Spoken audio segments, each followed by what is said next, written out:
For the entirety of the past console generation, remakes and remasters have been the hottest trend in gaming. You can nearly be assured that if a game sold well or is being talked about by enough fans, there's likely a plan to re-release the game for modern consoles to sell additional copies with almost no downside or risk to the publisher. Games like Final Fantasy VII and Resident Evil 2, some of the most iconic games of the time, are going well beyond a simple remaster and redefining the entire game. On today's episode, we explore the art of the possible and discuss how we would reimagine some games that are high on our list as candidates for reimagining.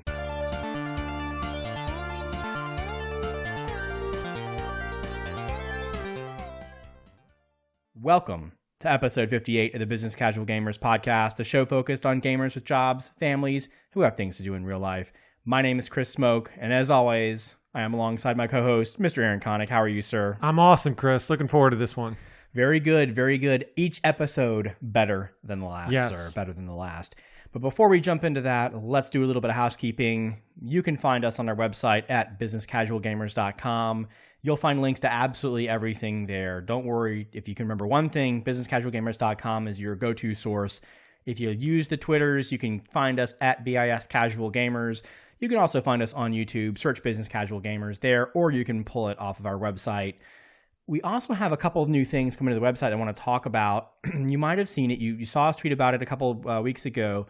We're now bringing back BCG reviews. Now, this is kind of a little bit of an offshoot of what we had done years ago. I guess years past, where we did a little bit of kind of a semi-pseudo review for the games we played.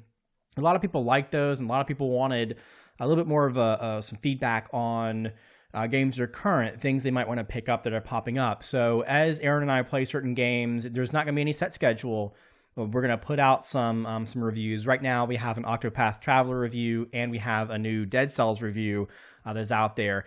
One thing to note there, just for ratification, we are, of course, we're looking to try to get a little bit more into the opportunity to collect a little bit of funds or money from some of the no, we're not going to do that. Let me restart that one. Yep. I don't know what to say there.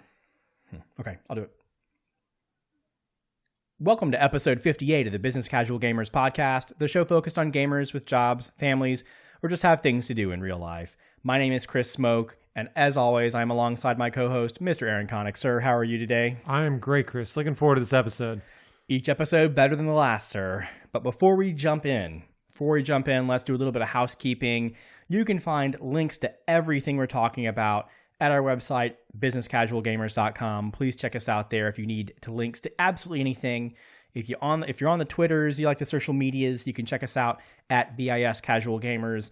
On YouTube, just do a quick search for Business Casual Gamers or use the link directly from our website if you want to catch out all of our video items. Actually, Aaron, speaking of video items, we talked a little bit about our Getting Back into Gaming series. About halfway done with shooting some of the footage for that one. I'm going to be piecing it together over the next week or two. So we should be able to see probably late August, early September. We're going to see that Getting Back into Retro Gaming first episode coming out soon on the YouTube channel. Please make sure to check that one out. Also, for those of you who've been watching Twitter or looking at our website in the blog section, you'll see that we've actually just recently started our Business Casual Reviews segment. This came out of something we had done in prior years where Aaron and I kind of did pseudo reviews of the games we were playing. Nothing too amazing, but we had some folks who came back to us and said they were interested in trying to pick up new games, and they kind of wanted to understand kind of the BCG angle, so kind of like a business casual gamer review for games. So we said, hey, that's actually a really good idea. So we're putting some of those out. There's no set schedule on any of that. But we already have two of them, one on Octopath Traveler for the Switch and another for Dead Cells as well, that kind of give you a little bit of a flair for if you're a BCG, will you enjoy it? Will your family or your significant others enjoy it? How to kind of how to frame that particular game. We're not trying to copy anything that anyone else is doing with respect to reviews. So if you want to see if the game is really good as far as core story elements and things like that, while we touch on it, really, there are a lot of other places to get that information. One of the things I do want to mention on some of those is where possible, we actually try to provide some links to Amazon to go purchase those. And we do thank you if you do end up buying those games. Really encourage you to use those links to purchase them because they do actually help us kind of recoup some money on the side for these things. One of the things that I have unfortunately not realized over the course of doing this podcast is it does cost a little bit of money for web hosting and for kind of general upkeep of applications and things to put this stuff together. As you saw when we talked a little bit about how the show is made a couple episodes ago. So all those little things help us. And if you do take the opportunity, we really do appreciate it. Also, if you happen to have a few seconds, please take the opportunity to rate us on iTunes or your podcast provider of choice. Those really do help as well, and they kind of get the audience bigger. So with that, Aaron, I'm going to stop talking about all this housekeeping, boring stuff. All good. Let's get into the discussion topic of the week, Aaron. Absolutely. So I'm going to do a little bit of additional housekeeping, but it's talking about games, so it's good housekeeping. So you touched in the kickoff, Chris, about some terminology. So you hear remakes, remasters, all this. What does this actually mean? We're not going to spend the episode in definition world, but I figured it'd be helpful to the audience to just get some brief definitions out of the way. So I think the term that gets most thrown around that we see throughout this entire generation is the remaster. And when we come to think of that, we really associate that with kind of a once-over with the visuals and the audio, cleaning up the textures, helping with the load times, being on a more modern system. Really, I'll call smoothing out some of the rough edges of games, bringing it to the current generation. I don't know a percentage, but I feel like every other game that gets released for, let's call it PS4 era, has been a remaster of some game that was great at some point. Some of them are PS3 era. You get something that's been brought forward from a fairly recent generation. But again, the jump in power from system to system can be significant. If you're talking something like PS2, it's really, really significant. And remasters, in theory, I'd say, are really just kind of the more kind of like the polishing on the visuals and things like that. And from a developer standpoint, one of the reasons they love to do those is because, hey, I can just go pay a guy to make that texture not 16-bit, basically, not horrible from the late 90s, early 2000s. I'll bring it up to today's standards, and voila, we've got a game. We've got a brand new game. We can it's cheap for them, and for me, whether I already own the game or I just never got around to purchasing the game, if I'm going to play it again, I kind of say, well, usually they're fairly competitively priced. If I'm going to replay it, why not play the best version of the game? Right. And so that's what I think remasters have done so well, is it allows people to not have to hold on to all their old systems if they traded them in or whatnot, and keep maybe one system hooked up. And if they want to replay a game, they get the best version of the game, and so everybody wins. So take it the next step to kind of remakes, where you'd say, okay, well, maybe it was an older game, so something like a PS1 era game, where there's beyond just some rough edges, where you're talking about it is virtually unplayable just because the technology is so old, and that is not. Or it was unplayable to begin with. Maybe it was unplayable to begin with, and good reason to remake. But a lot of elements that maybe we all talk about how the Super Nintendo somewhat aged gracefully, let's say, right? You can say that not all games on the system are created equal, and that maybe you would want some of those remade. But the reality is, when you're talking, I especially think of PS1, N64 era stuff, that stuff's ugly. It just is. It tends to be, and that's all games. They are all, some are better than others, but all are bad. We're finding our way in 3D. That's exactly right. And so I look at the remake, whether it's from that era or not, but this is a more ground-up rebuilding of the same game, whether it's, you're talking about reopening the code, visuals, audio, kind of the full deal. Sometimes in the case of the Yakuza series that's being remade, I mean, they redid the battle system, they re-recorded the voiceover. So you're talking about fairly extensive overhauls to the game, where, again, it looks and feels the same in the sense that it would be familiar to somebody who's played the original. But it certainly is, there is enough new there where you're saying it's not just an up-res of graphics, right? Right. And so the last term we'll kind of touch on in this episode is what I'll call a reimagining. And when the best example that has been hyped up for years at this point is really the Final Fantasy VII, whatever you want to call it, remake. That game is very different. There's Cloud, there's Barrett, there's Wedge, there's Biggs, but man, does it look completely unlike what you played and remember from the PS1 era, both from a gameplay standpoint, a storytelling standpoint. It a totally different world from what we've seen in the limited demos and trailers that we've seen. Yeah, and it seems like, while they call it a remake, I would almost get it close to a reimagining, like you said, because, yeah, it starts in Midgar, it starts on the train, it hits a lot of the thematic plot points and like the story points, at least from the couple minutes we've seen so far. But like you said, it's very, very, very over the shoulder, kind of just the camera angles and the battle system, everything. They've taken a lot of opportunities to maybe enhance. I don't know, depends on your perspective, but taking the opportunities to kind of change up how that game is delivered to you as a player. And oftentimes I think that probably falls more into reimagining in a sense than just a true remake. Yeah, and I think we're at this point in the hobby where if you look, let's take movies as an example. This has been happening in the movie industry forever, where you have a great classic movie and people say, well, that was shot 60 years ago with film technology that's totally different. We had no concept of filmmaking or storytelling, all these things where a director looks at it and says, I think I could do better with this one. Or I think I have this actor or actress that would be perfect for this role. And you have things that, Lord of the Rings, take that as a great example, right? Perfect. You had low budget Lord of the Rings, and then suddenly you bring in the modern, and it is a totally different ballgame with what is even possible and the scale of storytelling.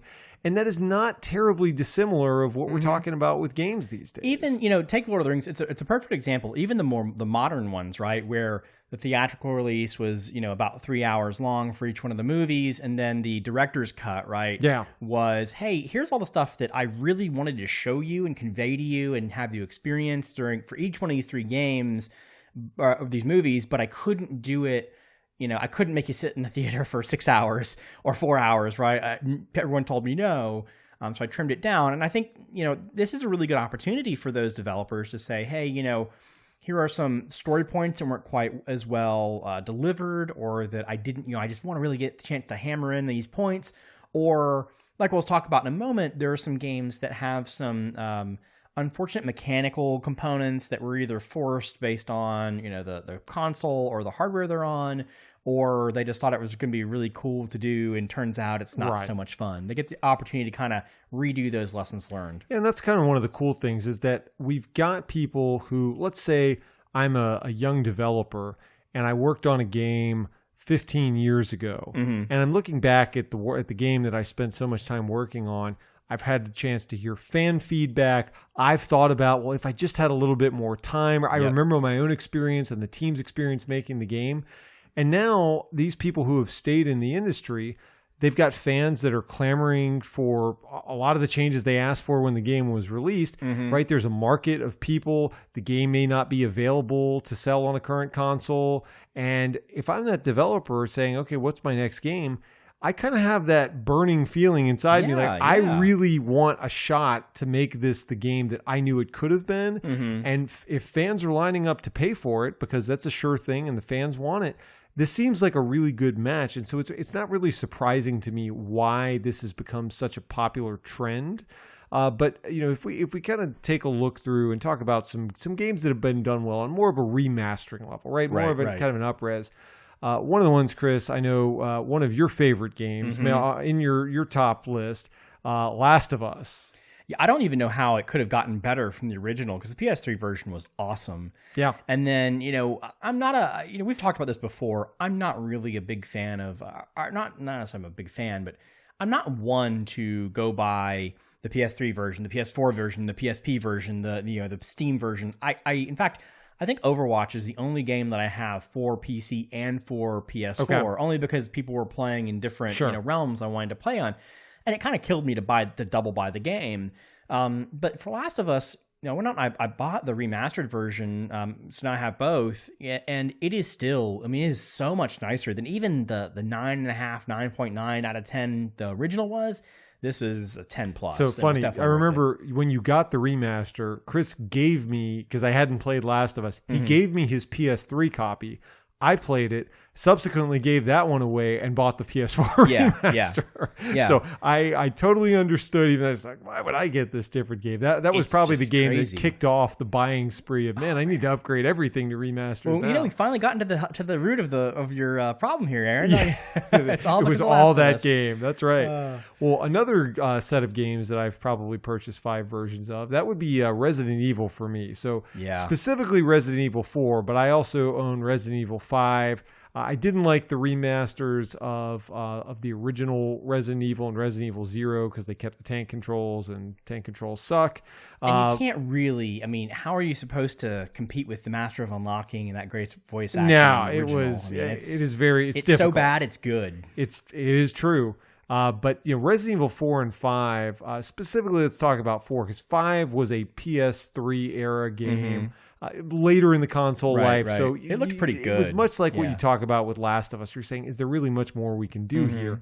And performance is better. Certainly, the best version of the game. Resident Evil 4, though, I thought was a fairly significant improvement. I know even when I bought the Wii remake, the control scheme was very different, and I liked it for that reason. But the performance difference between PS2 and PS4 is a huge difference. Really? And, I mean, it is night and day in terms of, if you were a graphics snob, that is the way you want to play that game. And for $20, I mean, you really can't beat it. There was no question. I still have the Wii one on my shelf, but that is one of my favorite games that I own. So no qualms about paying the $20 to own that best version of that. I really wanted to love that game. Recall maybe a year ago I did I played through at least for a little bit of it, but I still couldn't get past the tank controls. I think that's one of the areas where they really, I know, and this is one of the things that you always come up with when you think about remakes and reimaginings, is that, there is a certain number of people who will not play an old RE if it's not tank controls.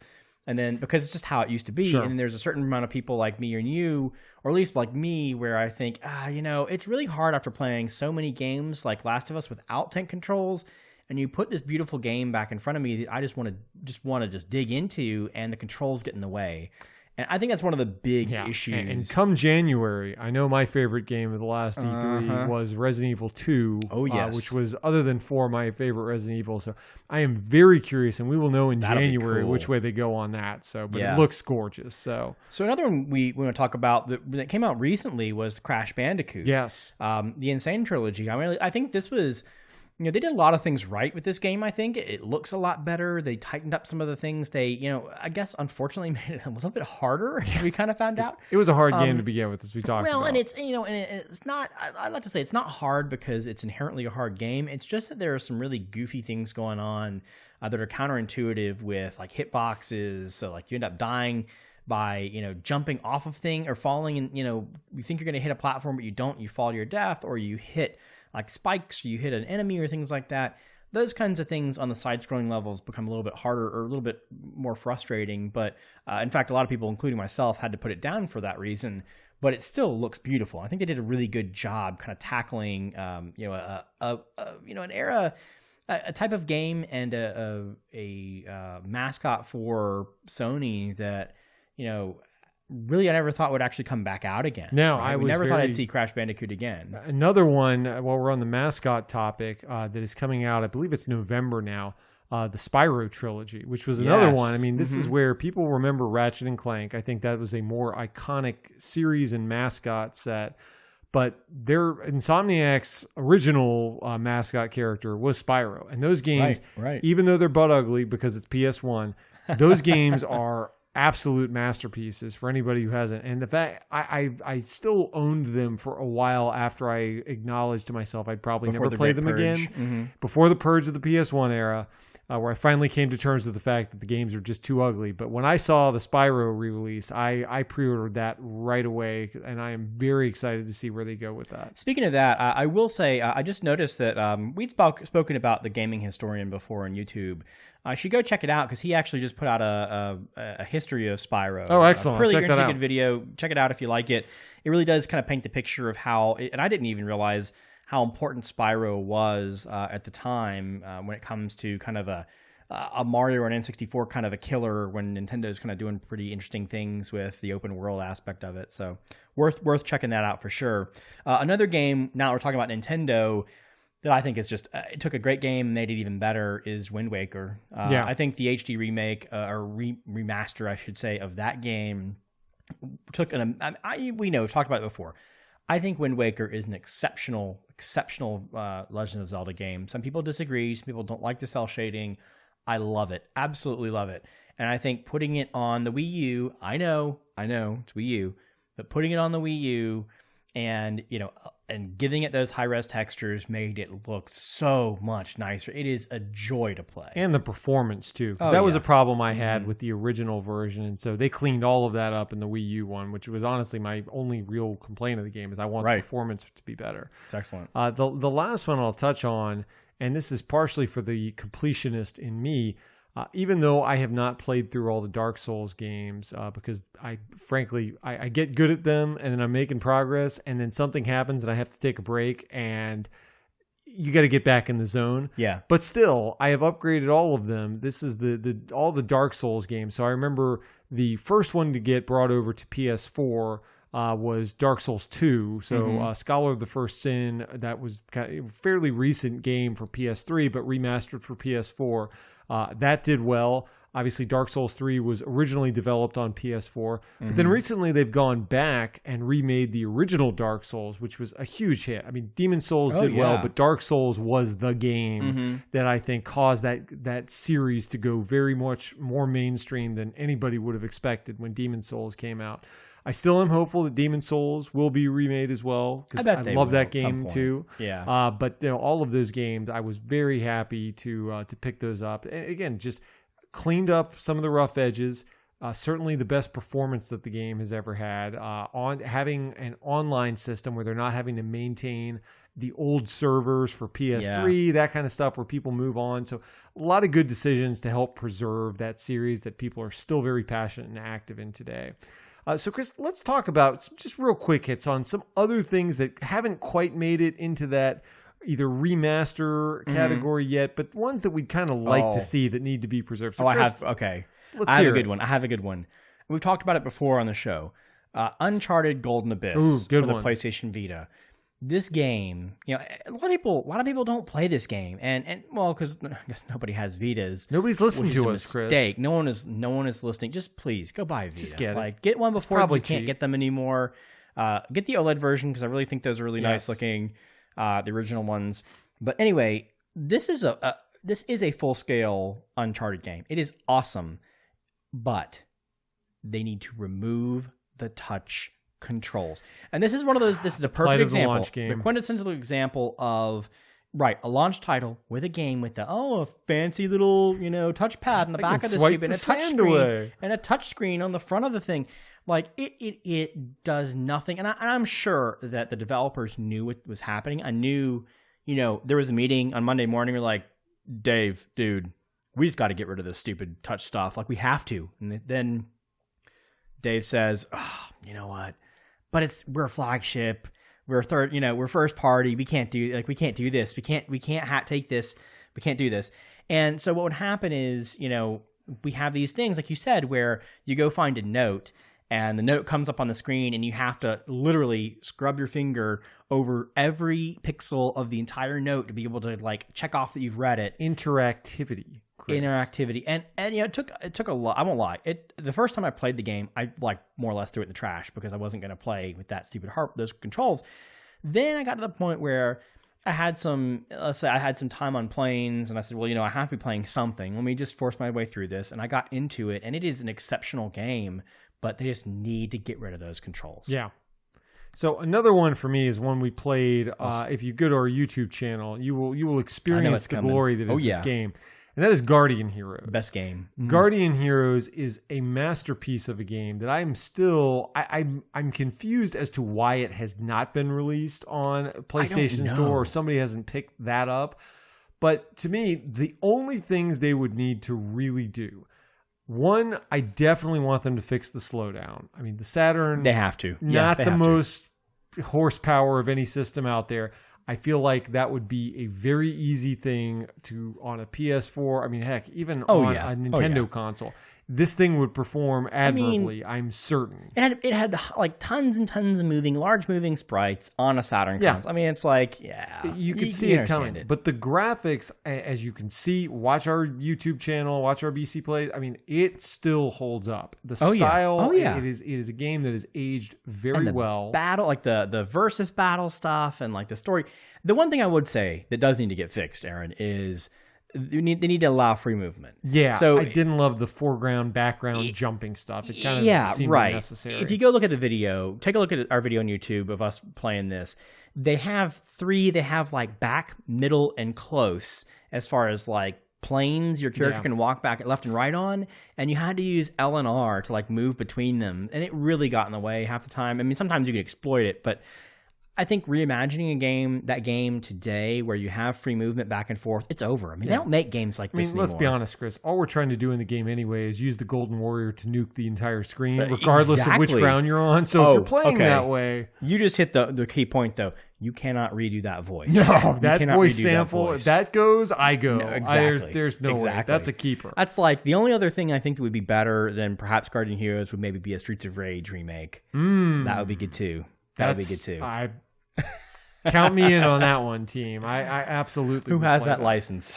So the other game from that era specifically, and maybe I'm just saying this so I can sell my copies of these games, but the reality is another great game that we both spent a ton of time playing was Dragon Force, and even Dragon Force 2. What a good game. But man, just such an amazing game in terms of storyline, the fact that you're taking over a neighboring kingdom and you recruit their king or queen to join forces with you as you're trying to kind of figure out what the underlying plot is that's driving you all to be at war with one another. But similar kind of issues to Guardian Heroes, where I think the art style, generally, once you talk about in battle and once you talk about the actual kind of scripted dialogue scenes, just beautiful artwork and music. But I would say that there's a decent amount of slowdown when the special moves are used by the rulers.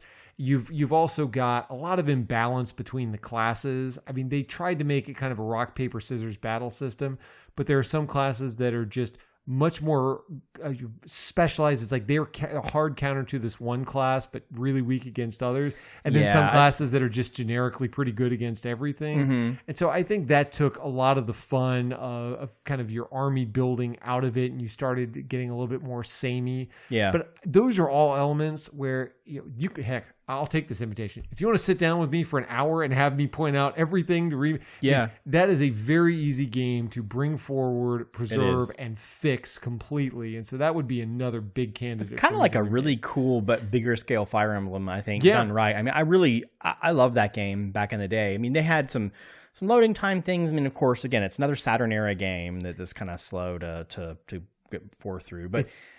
I mean, it's a working design title, right? Yeah. They found the need to license and localize it, and as with a lot of those kinds of games, they're localized for a reason. Right? Yeah, they're great games. And not to get off on a tangent on this, but I'll mention it briefly for anybody who is over the course of listening to this podcast, become a crazy Fire Emblem fan like me.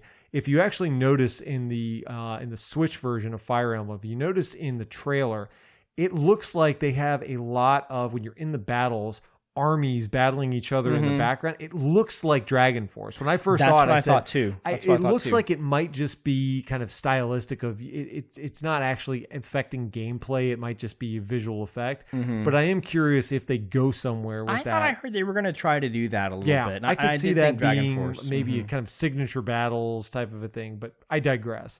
So let's talk about, I want to introduce a game, Chris, that has been released very recently, where it took me from, I was kind of lukewarm on the game, liked it, had some good memories, but really didn't have any intention to ever go back and play the original version, to I haven't been able to put it down and I'm still plowing through it because they did it right. Wow. So Chris, that game is Final Fantasy XII Zodiac Age. Ah, yes. So let's go back in time. A little history lesson for those who didn't play this game at the time of release. So Final Fantasy XII, PS2 release. So at the time, they did very similar in certain ways to Final Fantasy X. but maybe even less so, where the class system, it wasn't a sphere grid, it was a license board. But think of it as everybody kind of starts, every character starts with their own kind of specialized abilities, right? You've got a magic user versus the melee fighter. And over the course of the game, as you develop your character, what starts as a very specialized group of characters starts to converge, where they can start learning each other's techniques. Yeah. By the time you get to not even really the end game, but just later in the game, you basically have all your characters able to do the exact same stuff. And the only difference is once you actually understand the numbers behind the game, you realize that Vaughn is awesome and Fran sucks and has the worst numbers. And it honestly becomes a kind of a boring game in the sense. Yeah, it's an optimization problem. And you don't feel any compelling reason to play as a character unless you just like the character and you know you're doing it wrong. Right. And so that was something that I really had a problem with, that party composition just didn't matter by the end of the game. And that bothers me, as I've talked about on other shows. Another thing that is both the best and worst part of Final Fantasy XII is you have these huge worlds to explore. Some of the dungeons in the game are just absolutely massive in scale relative to anything that had ever been done in the series. I mean, it felt much more like an MMO type world, which is what they were going for with the game. But part of the problem with that is that when you're actually traversing through a dungeon or trying to grind for an item, it just takes a long time. You've got to exit the screen and go back to refresh treasure chests. And there was just a lot of that stuff where once you got to the end game, I mean, there were I remember one of the summon spells that you had to go through this crystal dungeon that didn't have a map that was laid out for it. It was just such a grind. I didn't even do it because I was so bored of just walking through samey looking screens. And so, Chris, they took that feedback, right? They heard that, and it's kind of a number of other minor improvements that were suggested. And they released a Japanese version of the game, which I think was called the international version, where it addressed a couple of these, it made it better, but it was functionally the same game. Yeah. So fast forward to Zodiac Age, PS4 era visuals, right? As a first step for any remaster, I think that's huge for me to say it looks way better. I'm playing it on the PS4 Pro 4K TV. It looks gorgeous. They have reorchestrated the entire soundtrack. They've left the option, if you want the original music, you can play original music. Ooh. You can play new soundtrack. They have revamped the party system to where every time you recruit a character, so let's say beginning of the game, I get Vaughn, and right when I get him, I have to, if I want to learn any abilities, I have to choose a class. That class, much like Final Fantasy 1, right? I pick a red mage or I pick a knight, and we're done. That is the license. But you board get I to choose, selected. though. Yes, you get a choice, and it gives you a description. You can even preview the license board to see what the abilities are. So you can do like the effectual all red mage run. If you want to do a red mage run, you can do that. And as you recruit the characters, right, you pick one class, and then about midway through the game, every character unlocks the ability to choose a second class. And so then it feels like Final Fantasy V, where you get kind of your, it doesn't work the same in that it's not primary and secondary, but it's, hey, if I want to combine a red mage with a ninja or a samurai type character, like I can do that stuff. And it completely changed the way that I approached that game, because I was sitting there thinking, okay, if I have to decide this now, what do I want my end game party to be? And I had so much fun thinking about what my party composition, and frankly, it adds so much to the replay value of the game. The fact that I can do the red mage run next time.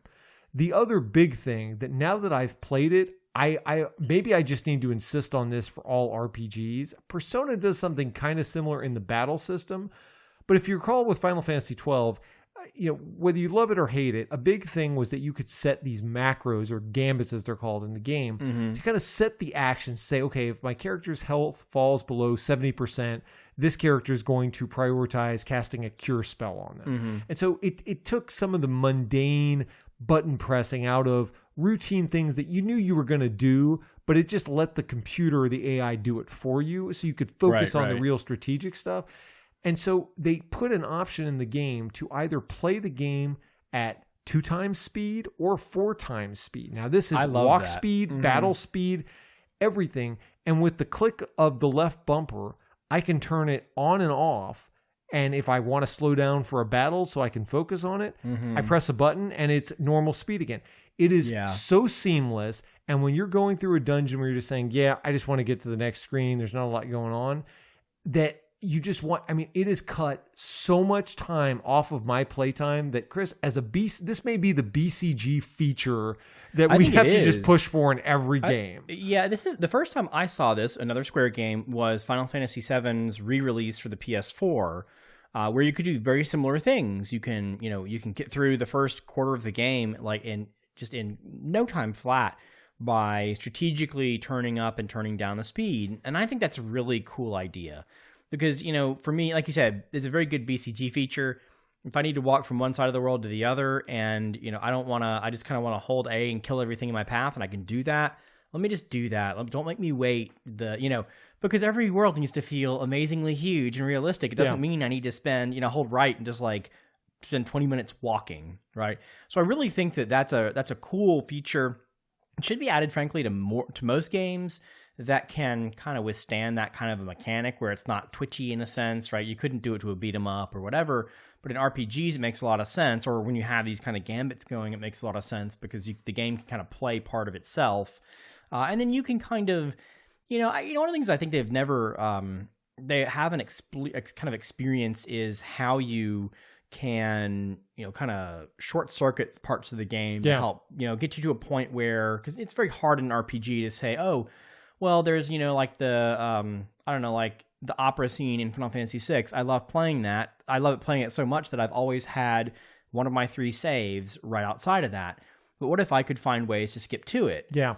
Interestingly, you think about how some of these games have done it. Like World of Warcraft just did this more recently where you can, after years of making you, if you wanted to try a different class you'd never played before, you have to go invest a month or 2 worth of time in grinding a character up only to find out you don't like it. Instead, you can try a character out at a fairly decently high level. You can play it and see how you like it at that level, and then you can help you decide. And if you want to decide, you can actually pay. It's like $60. It's something, whatever it is. It's not terrible. It's not great either. To get a high level, like a character that's level 110 out of 120. And I think those kinds of opportunities are interesting to think about in remakes. Not necessarily selling pre-made characters. It fits in an MMO, doesn't fit in a Final Fantasy like this one, for example, but giving you opportunities in these remakes to, like, hey, you've seen the game before. If you're buying a game from 97, you've probably played it once, twice, or 1,500 times before. If you want, here's an opportunity to kind of skip to some cool parts that might be fun just to reimagine, reengage. And I think that's something that's important, is that a lot of times people will very critically say, well, why did you guys not know that this was the good stuff and this was the boring stuff? And you really think about that. And I understand the comment, but if you think of how playtesting is done, assuming sufficient playtesting is even done, I mean, the games are being built in pieces and handed to the playtesters in pieces. And it's really tough as you stand this game up and refine parts and change parts. It's really tough to just play the sum total game to understand and appreciate what makes it great, right? They're just trying to get a finished product out the door. Well, it's your own work too, and you love it. And also for the playtesting perspective, by the time it ships, to your point, Aaron, they probably played it 50 million times, right? And everything seems good. And that's a good point. I don't want to let that point drop because even Last of Us, I love Last of Us. Last of Us is one of those games, like a Final Fantasy VI, for example, that I would play every year, year over year. But I won't lie, there are at least 2 or 3 parts in that game that I think are horrible. Like it's not that they're horrible as in the game is flawed, but they're just really, really hard, challenging, kind of stressful parts. And for me, I just wish I could fast forward through them, but I can't. And they're frequent enough in the game throughout like kind of the middle and towards the end that I just say, I just don't even want to don't even want to do that part. I'm just not going to play the game right now. And I think it takes time for fans to really digest the material and to understand, okay, at a deep, detailed level, here's what worked, here's what didn't. And I think when we get to that point where we have enough knowledge built up to be able to go back and say, okay, you know what? The first time I do a summon spell in a Final Fantasy game, I want to see the 2-minute long animation. Yeah. When I'm grinding to go through this dungeon and I have to summon every battle, or that's the best strategy, or let's say I play against the Ruby weapon and I have to cast Knights of the Hades Round or Knights of the Round 20 times in a row. You know what? Give me the 5-second version, and I'll when I have my friends over, I'll let them marvel at the 2-minute animation. But that's the kind of stuff, right? You don't when you're showing this to people in playtesting, they're looking at this Knights of the Round stuff and going like, "This is it." It's beautiful, but then they don't get to play it for 30 hours and say, "Well, what could we do it a little different?" Right. And that's the kind of stuff that only time can really help you develop an understanding of not just what are the problems, but how could we change it in a way where the fans would accept it, but it would address their feedback. So it sounds like with this one, with Zodiac Age, they've really, I'll admit I hadn't played 12 because I didn't play the original. I almost bought it. I know people had a lot of problems with it, so I kind of stayed away from it. You and I had talked about it, at least on the show a couple times, and we talked about it privately more about, hey, should I pick this thing up? And unfortunately, I picked up the other Final Fantasy, which shall not be named, which is garbage. And, I think that I might actually go back and play some of these games. I love these. I mean, I don't know. I'm really enjoying it. Here's a guy who liked 13, right? I enjoyed 13. I love 13. And a lot of people don't. And so I think I'll give it a shot. The other game, Aaron, and I don't want to shortchange this one, but the other game I think that's really interesting to talk about, and you and I talked about this one already. This is a game that I don't even know if people remember anymore. We're going to go back in time. We're going to make you. We will bludgeon you with this game. If you haven't heard of this game, this is the hard part, right? I would normally say you really need to go back and play it. But we're also talking about why it needs to be remade. So you need to find a way to get it remade. So all of you, execs, publisher execs, and everyone that listens to us, I know we're all out there. You should definitely go back and take a look at a game that Square made back in, this is the PS1 era. Oh, yeah. Parasite Eve. I love this game, Chris. An awesome game. Aya Bria is one of the coolest characters we had. And the funny part was, everyone goes back to like Last of Us, and everyone goes back to all these games, think, hey, we need more female protagonists. We had Aya Bria. We had her. I always say, Lightning is my favorite female character in all of gaming. Aya was Lightning before Lightning was Lightning. Yeah. She was the cool girl that everybody wanted to play, but the difference is there was no voiceover. Yeah, that's the problem. We weren't at that point. That is the reason why she's not Lara Croft. I mean, honestly, that to me, that was it. She was awesome. And this is one of those things where, you could argue this is kind of Square's take on the Resident Evil franchise, but it was Square's take in that it had really interesting kind of RPG-ish, action RPG-ish maybe, mechanics that were that really fit into the mold and really made a really cool pseudo-horror kind of, I don't even know how you really describe it. I mean, I guess it is a horror game. I think one of the cool things, so let me contrast it to Resident Evil, because I think a lot of people, that is the most, and it's a good comparison, honestly. I think it's a very apt comparison. But people think of Resident Evil and they say, oh, that's the biological game where you have mutation and you have, with this virus that's being injected into people. And so it's very easy to look at the kind of the scientific storyline of Parasite Eve and say, oh, it's kind of doing what Resident Evil is. But I think the thing that made Parasite Eve so unique is it kind of talked about this evolution of the human body and this origin of the species story, where it talked about the mitochondria. So, right, you may not have thought of that word either since Parasite Eve or since like sixth grade science class, right? But you think of your own cells kind of rebelling against the host and overwhelming them to create this powerful being or this energy, and just kind of going through that to say the threat isn't the Albert Wesker injecting people with the T virus. It's not Lavos coming from outer space. The threat is within, and it's within all of our DNA, and we're trying to figure this out and solve it as it's kind of turning New York City upside down. I mean, both being set in a very realistic setting. You're in New York City, right? Very relatable scene with iconic. All the buildings are there. You've got the iconic Chrysler building, right? That you go up, and having this story where it feels a little bit fanciful, but at the same point in time, it hits close enough to home where you're saying, this feels like it could be real. No, I've always enjoyed it. Frankly, I might get yelled at for this, but frankly, I've always enjoyed that story more than Resident Evil in a sense. Resident Evil is still very focused on zombie. You just have to figure out how the zombies become zombies. And we've seen that once or twice or 50 million times over the last 2 or 3 decades. But this one was, your point was very interesting take. It's kind of like, it kind of reads like a Michael Crichton novel in a sense that there's something that's so, like the Jurassic Park nuance and all these kind of cool perspectives like, oh, crap, that actually could happen. Or, maybe it's a little bit unbelievable, like you said, but there is still like a shred that makes you think, oh, dude, this is cool. Yeah. And I think that's really set the stage for a really interesting, series of games. I also, one of the things I would absolutely want to highlight, and this gets to the what I mentioned, Zodiac Age, of keeping kind of the original soundtrack, but then also updating it and allowing the players to choose. Yeah. The Parasite Eve soundtrack, in my mind, and I think this is an apt comparison, Parasite Eve is to the PS1 what I think Secret of Mana was for the SNES, which was, it was kind of off the beaten path. You didn't see that one coming, but you always remember but it's it. Excellent. Yeah. And the composer, I've heard her interviewed before.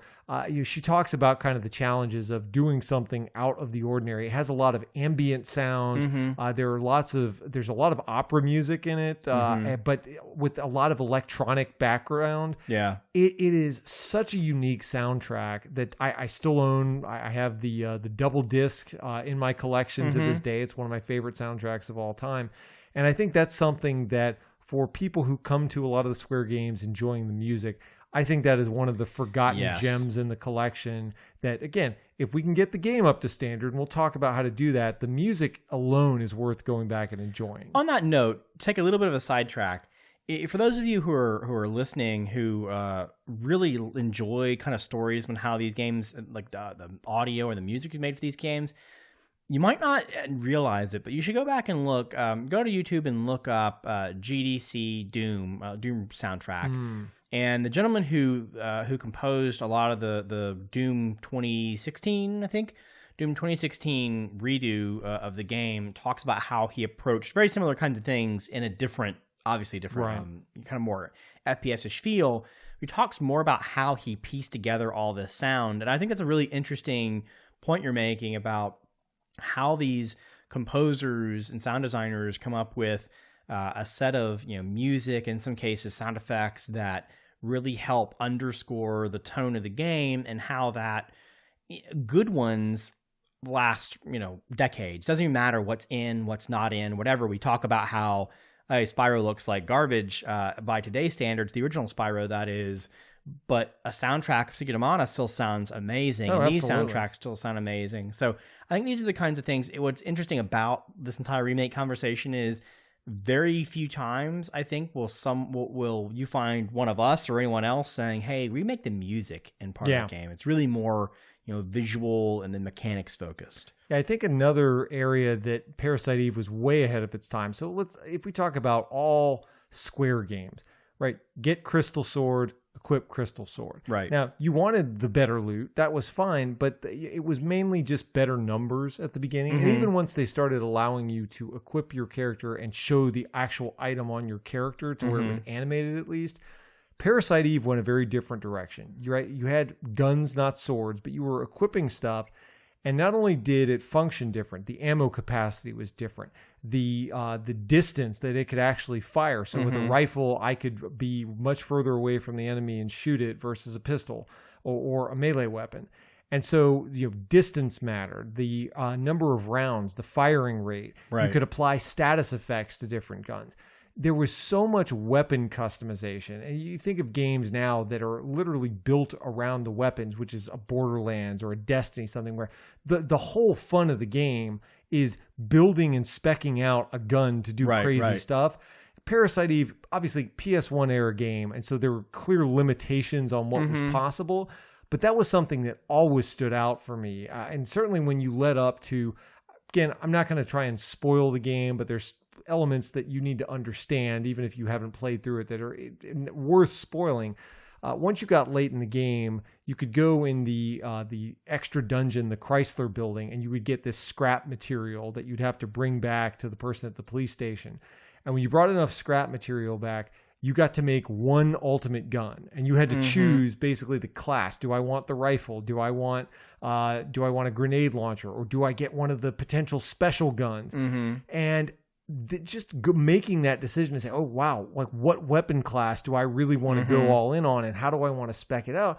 That was such an exciting part of the game that I think there's so much more depth that could be explored with that. That again, system limitations, design limitations of not understanding, oh, okay, well, now that I understand that players really clicked with that, how do I make that better now that I've got the benefit of time on my side? You know, this is, I was thinking maybe it's a little too far to call this a renaissance, but this was kind of a Renaissance era in a sense of Square, or Squaresoft at the time. I mean, back in these kind of mid-late 90s, you had a lot of games like Parasite Eve, you had Xenogears, you had Tactics, you had, you know, a lot of front mission kinds of games that were all, you know, they were experimenting a lot. And we've talked about, this is a lot off topic, but we've talked in the past about how we've always really wanted developers to be able to, you know, get excited about these kinds of new ideas. And this was a little bit of a departure from traditional Square games, I think, right?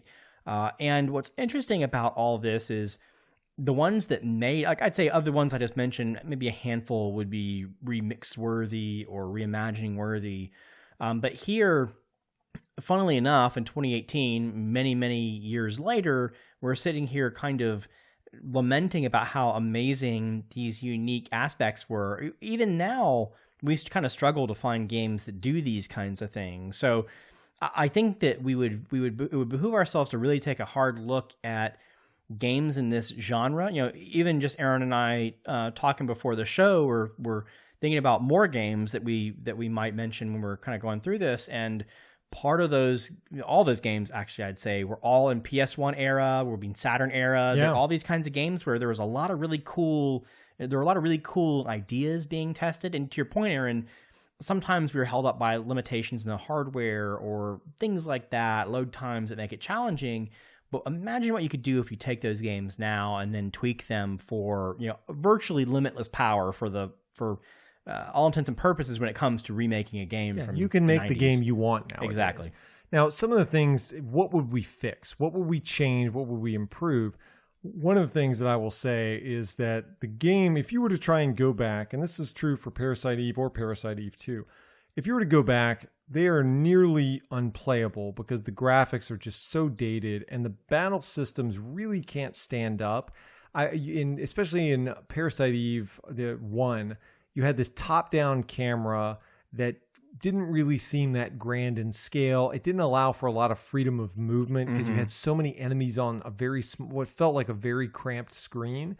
And so all the stuff that you think you would care about in a game with guns, okay, the distance for a rifle, it's supposed to be a lot larger than a pistol, but because the screen's so small, it doesn't really feel all that different. Yeah.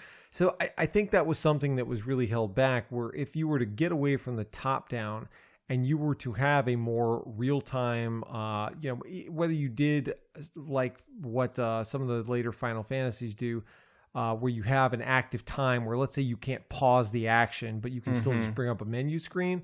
I could see going that way, or I could see just doing something that is pure action, and you just have maybe the shoulder buttons to bring up a ring of spells or items or things like that, where it doesn't stop the action, but it would speed up the pace of the game and allow for a much more modern type of a gameplay.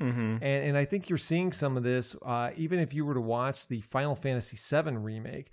A lot of these elements are there where you're seeing more real-time action. Things are going on the screen at all times, and it just kind of makes it feel a lot quicker pace, a lot more action-oriented, which, frankly, if we want to talk about where the market is in terms of what people want, that's what people are buying. Yeah, it's definitely action. And then, of course, you got to have the Battle Royale version of it at some.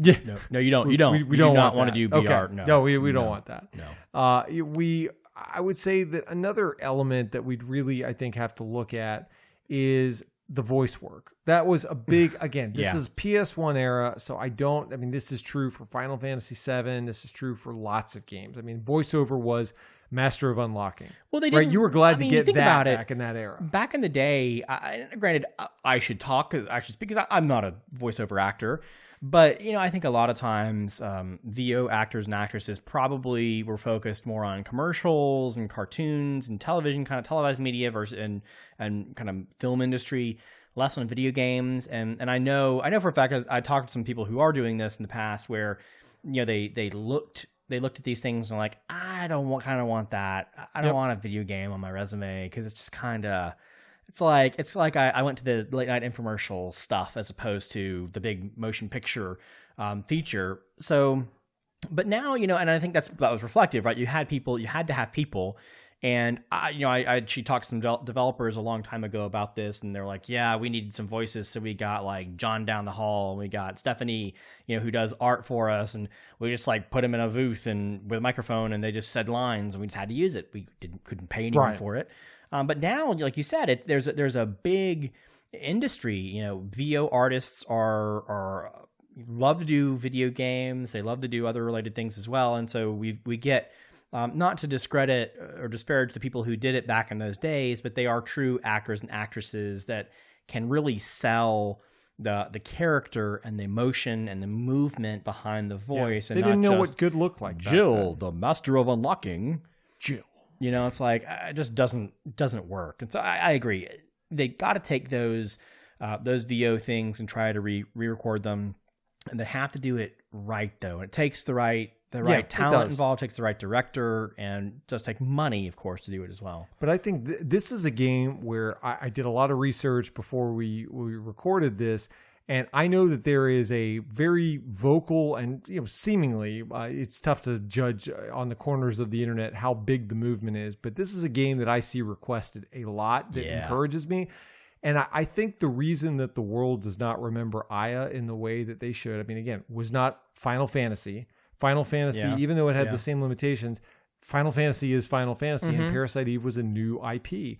And I don't think the world got to know the characters. So when you look at Aya, you look at the police chief, you look at the scientist, there's so many memorable characters because it's a relatively small cast game that I really feel like with the source material, just the storyline and knowing kind of, hey, here's the bad scientist, here's the selfless police chief, all of those things, I think there's enough of a canvas there to where they could really do it right because there's so few characters to focus on.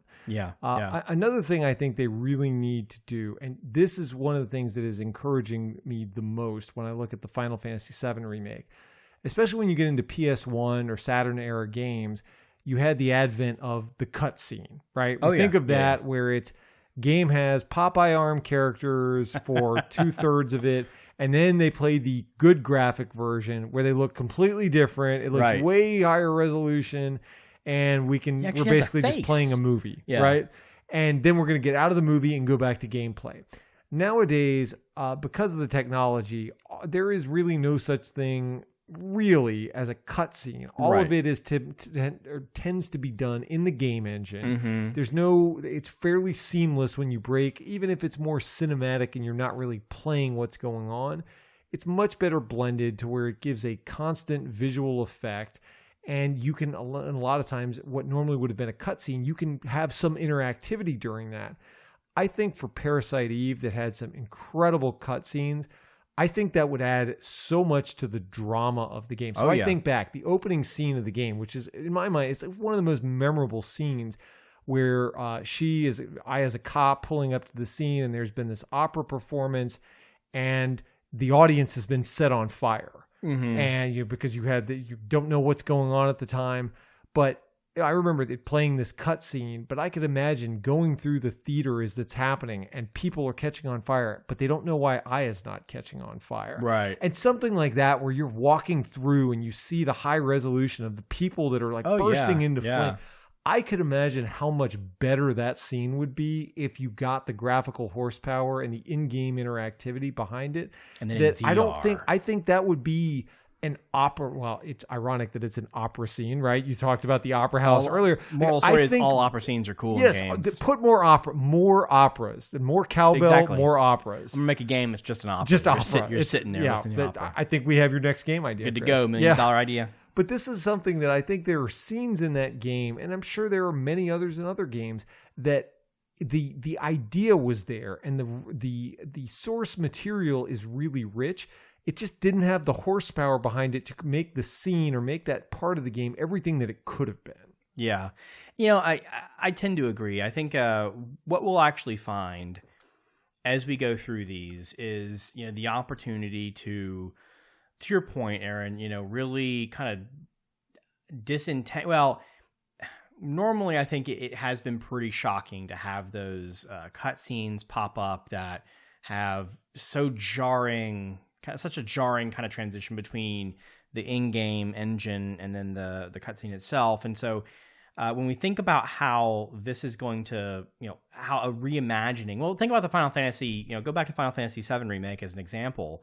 I mean, we used to see the train pulling into the station and then the characters flopping over and then, the little blockiness kind of running his back, blocking it, whatever.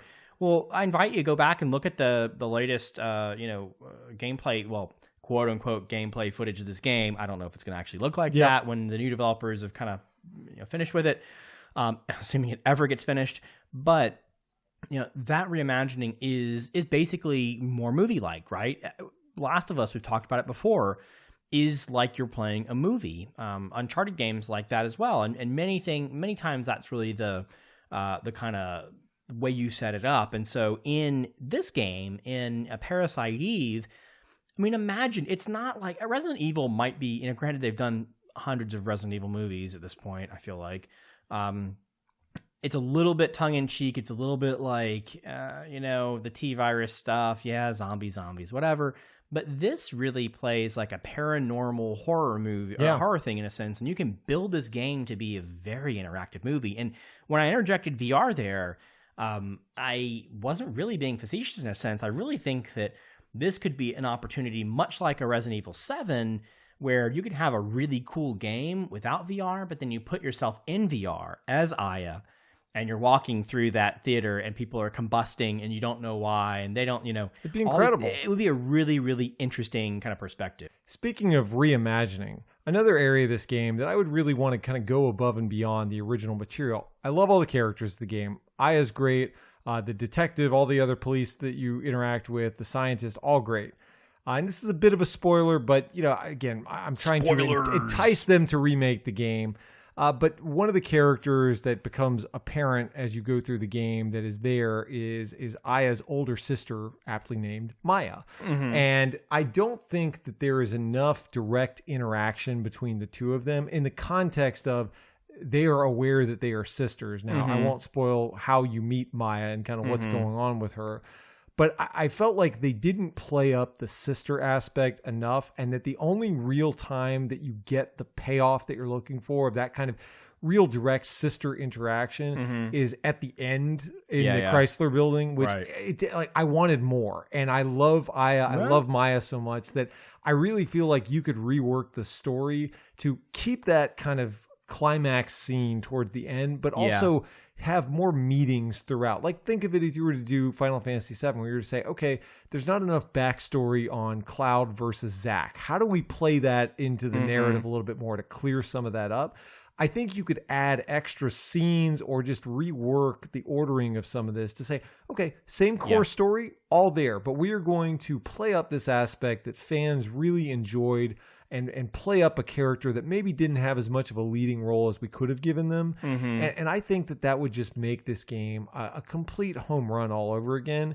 I mean, we're just talking about the first one. I think Parasite Eve 2 is also great. A very different storyline. Right. And the gameplay was fairly different as well, maybe closer to what we have in mind. But man, I just think this game would be a complete home run if they were release this today and do it the way that I know that they are capable of, and I know that the fans would want. Yeah, so in a sense, to wrap this all up, I mean, this would be, not only is it an opportunity to kind of get really interesting visuals, kind of clear up some of those issues with controls or with the cameras, and the CG kind of loading things as well, but it's also an opportunity, kind of as we mentioned before, with those director's cut pieces to your point with Maya, really interweave these extra subplots, these things that might be really interesting to capture that we didn't expect, or whatever, that helps either enhance the story in ways that we hadn't expected before, or reinforce the story as it's being kind of told.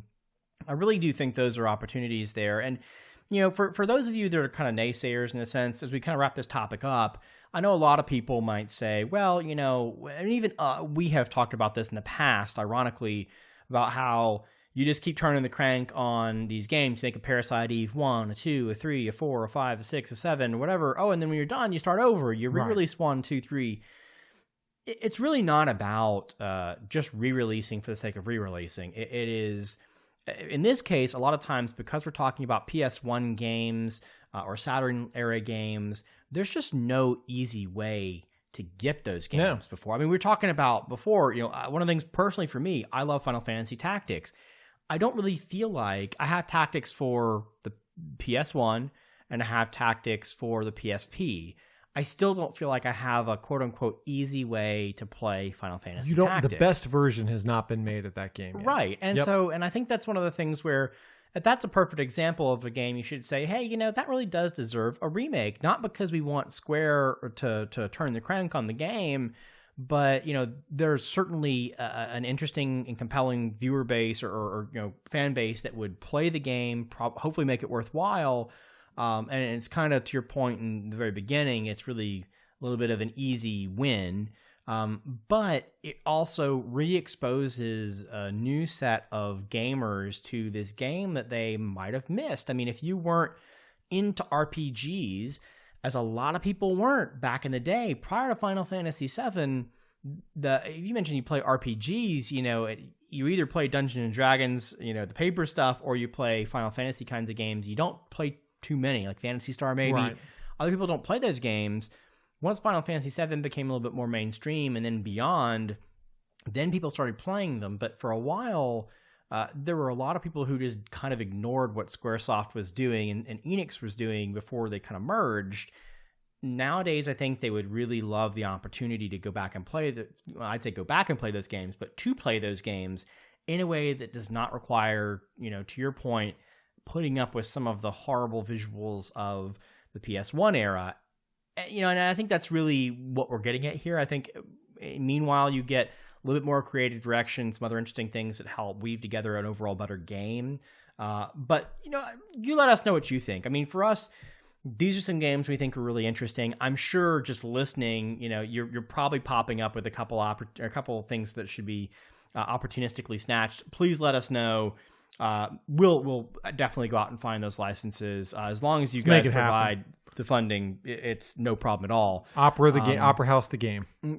Opera House the game, totally. To anybody with VC money that wants to help fund Opera House the game, please let us know. Make this happen. Chris at businesscasualgamers.com. But, you get it. Please let us know. If you guys have some games that pop up in your mind that would be really amazing, I'm sure we forgot a lot of games that would be awesome to see re-released, that we see either remade, either remade or remastered, or even more interestingly, reimagined. Yeah. Right? Think about the Final Fantasy, like I said, Final Fantasy VII in that kind of more of a first or third person perspective is an interesting way to think about it. Side scroller reimagined as top down or as more of a 3D open world game. All those kinds of things are opportunities here. Please let us know, and you definitely can go find us on Twitter at BIS Casual Gamers. Let us know. Give us a tweet there. Yeah, I'm just going to be retweeting Parasite Eve screenshots and the theme song from the police station. It would be really interesting to see how many people are talking about Parasite Eve right now. I might look that up. No, we will. But that'll wrap that topic up thing, Aaron, I think. Please take your opportunity, if you can, to go to businesscasualgamers.com. There you're going to find absolutely everything we have, from our YouTube channel to our iTunes to our other podcasts links. Take an opportunity, if you don't mind, to take a look at the BCG reviews. Whether you take advantage of some of those links we talked about before or not, please let us know if those reviews are interesting. Again, those are focused largely on the business casual gamer type review. Our quote-unquote scoring system at the bottom is very much focused there. If there are other areas you'd like to see games evaluated against, new criteria, I don't think we're really necessarily into giving scores, but we're really into trying to boil that down for you as far as subcomponents that help BCG gamers get through it. Please let us know if there are anything there you like, anything else you'd want to see reviewed. It gives me or us the opportunity to play some games we either have played or have not yet gotten the opportunity to. Gives us an excuse. So please do that. And please take an opportunity, go to our YouTube channel, check us out there. We're going to have our Getting Back into Gaming video for Retro coming out probably in the next 2 weeks or so. And we're going to, of course, continue to push out more of those. If you don't mind, give us a subscribe there. So you make sure, hit the bell so you get those things when they come out. We really do appreciate it. And with that, we will bring episode 58 to a close. See you soon.